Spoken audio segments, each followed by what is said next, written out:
Hi hello good morning सर्वांचं माझ्या चॅनलमध्ये स्वागत आहे.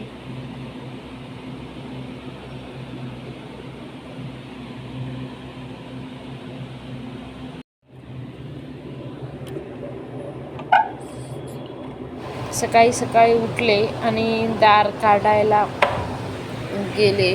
थंडगार वारं येत होतं, छान खूप पाऊस पडला होता ना, त्याच्यामुळं थंड एकदम थंड फुल वातावरण होतं. बाहेर आल्या आल्या थंडगार वारं पण सुटलं.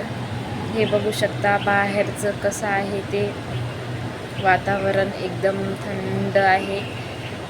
कोणी पण उठलं पण नाही अजून. मी थोडा आज लवकर उठले कारण माझा मुलगा लवकर उठला होता. रोज सकाळी खूप गाड्या राहते तर सकाळी 6 वाजता, पण आज पाऊस पडल्यामुळं काहीच दिसत नाही. 1-2 दिसत आहेत तेवढंच बस, बाकी काहीच दिसत नाही आहे. सगळीकडे शांत शांत वातावरण आहे. मग थोडं टाईम भेटल्यानं मी थोडं फिरावं म्हणलं. स्वतःकडं लक्ष देणं होत नाही, स्वतःकडं पण लक्ष द्यावं म्हणलं, म्हणून थोडा वेळ मी फिरले. पुन्हा मग नंतर अजून माझी बेबी उठते तर पुन्हा उठल्याच्या नंतर अजून फिरणं होत नाही. 2 मिनटं फिरलं तर तेवढंच आपल्याला छान वाटतं. मग आंघोळ झाली, आंघोळ करून घेतली.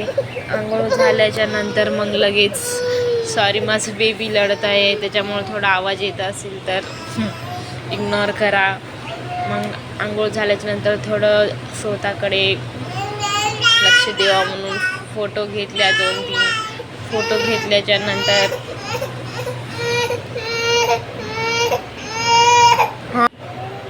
मग लगेच थोड्या वेळाला माझ्या मुलाचा आवाज आला. मी पटकन फोन बंद केला आणि मध्ये गेले. पुन्हा मग चहा ठेवले. चहा ठेवल्याच्या नंतर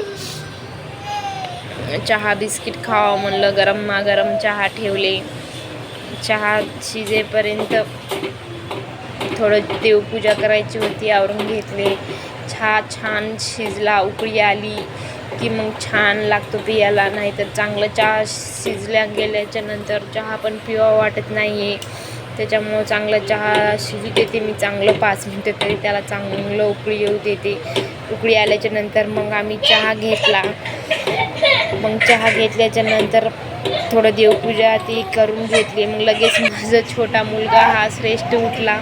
त्यानं उठला की मग तर झालंच. मग आता काम लवकरच झालं म्हणावं लागतं, त्याच्याकडेच लक्ष द्यावं लागतं. त्याची आंघोळ, मालिश, थंडी पण खूप होती आणि उठलं की त्यानं म्हणतो मम्मा मला आंघोळ घाल म्हणून रडतच असतो सारखं.